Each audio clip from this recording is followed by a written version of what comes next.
Pisateljka Irina Hardi-Kovačević i ilustratorka Marija Kovačević knižku Kotuljki i gombuljki predstavili školjarom nižših klasov, ktorí potom aktivno učestvovali u odhadovanju zahatkoh i nezvyčajnih slovov z knižky.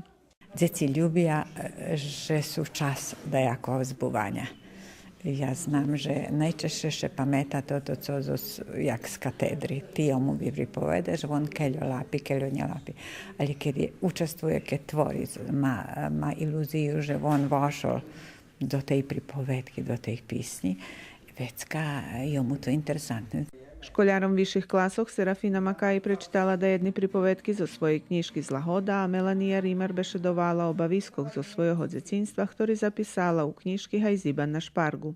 Ja teraz napisala pripovedki, kratki pripovedki za mali dzeci, znači to i za takih, ktorí ešte nie znajú čítať, to dzeci u ovodi, ale pripovedki bar skrašne, bar bohato ilustrovaní, takže i sama ilustracija veľo bešeduje. Djeci mi vše boli interesantni i knjižka mi polne šerco kad odhodzim z takoho stretnuća, zato že vidim, že oni uživaju kad će tak napiše.